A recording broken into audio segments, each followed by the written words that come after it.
L'arbre del Roser és potser una de les peces més singulars que tenim exposades.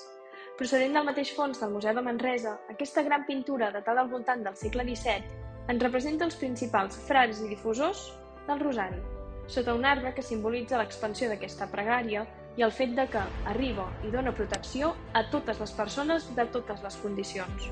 Aquesta diversitat de personatges és una de les qualitats més notòries d'aquesta peça, especialment perquè cadascun d'ells amaga una història personal. Aquestes històries les podem conèixer gràcies al Llibre dels Miracles de Nostra Senyora del Roser, una recopilació literària del segle XVI escrita per Jeroni Taix, on s'expliquen històries de personatges populars que van experimentar miracles per part de la Verge del Roser. Avui, a On són les dones al museu, parlarem de l'Alexandra, una jove noble del Regne d'Aragó que, igual que una fem fatal del cinema dels anys 40, va patir un final tràgic a causa de la desgràcia amorosa que va provocar. O almenys, així ens ho han fet creure. El relat de l'Alexandra el trobem en el capítol 39 del llibre de Jeroni Taix, qui reconeix que la història li arribà a través de Fra Alano de Rupe, un dominic de la Bretanya francesa del segle XV i un dels grans difusors de la devoció del Roser. Ens la introdueixen com una donzella noble i molt gentil de la corona d'Aragó, que seguint les ensenyances es va inscriure a la confraria del Roser i resava el rosari cada dia. Bueno, a vegades se n'oblidava. El gran drama d'aquesta noia comença quan dos cavallers de la seva ciutat s'enamoren d'ella i es confronten en un duel pel seu amor, amb la mala sort que els dos acaben morint. L'Alexandra, que no tenia res a veure amb aquesta situació més enllà de ser l'objecte de desig d'aquests dos cavallers, es convertirà en una víctima més, quan els familiars dels dos joves entraran a casa seva i l'atacaran a cops de punyal. L'Alexandra, veient la mort a prop, va demanar que la deixessin confessar-se, però un dels atacants, creient-se descobert, li va tallar el cap i el va llançar en un pou.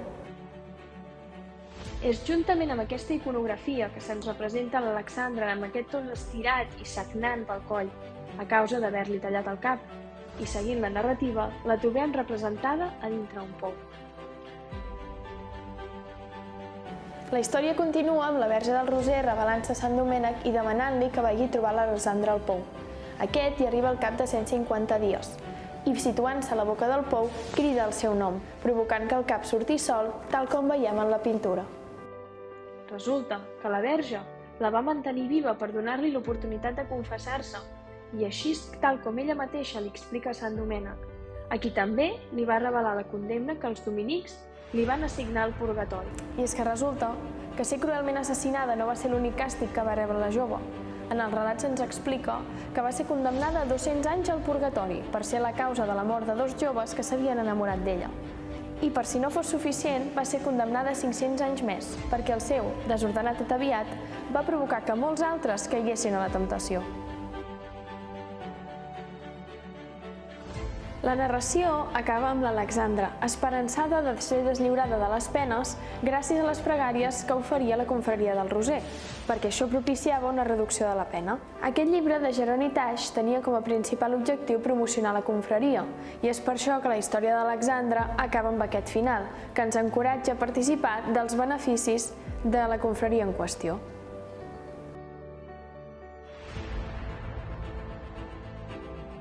És curiós com aquesta narració, tot i ser un relat fantàstic i miraculós, és un exemple perfecte del pensament de l'època.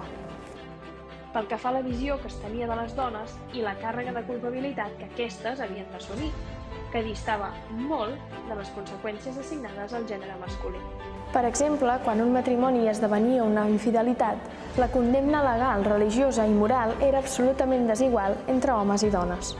En els homes no es considerava una falta tan greu, mentre que per elles aquestes pràctiques eren vistes com una deshonra i una falta de virtut intolerable que podia portar a la mort de l'acusada d'adulteri. Aquestes dones podien deslliurar-se de la pena si es confessaven davant dels jutges i el seu marit les perdonava. Però en general, eren els mateixos marits els que demanaven que s'imposés aquest càstig a les seves esposes. És aquí on entraven en joc els religiosos, que, segons ens expliquen, mediaven amb el marit per aconseguir aquest perdó. En aquests casos, les dones perdonades complien un altre tipus de condemna, relacionada amb la privació total de les seves llibertats, Així, eren recloses en convents o en cases d'acollida de per vida, on beates o monges s'asseguraven que es penedien dels seus pecats vivint una vida rígida i vigilada. El cas d'Alexandre, tot i ser un personatge fictici de l'època, ens ajuda a mirar enrere i reflexionar sobre el tracte injust que han rebut les dones al llarg de la història. De fet, el seu relat a l'època és probable que servís com una mena d'advertència a les dones perquè es cuidessin de ser ocasió d'escàndol, o ho pagarien car. Aquesta introspecció de caràcter social la seguirem desenvolupant en la resta de capítols que tenim preparats per On són les dones al museu. No us perdeu els pròxims capítols!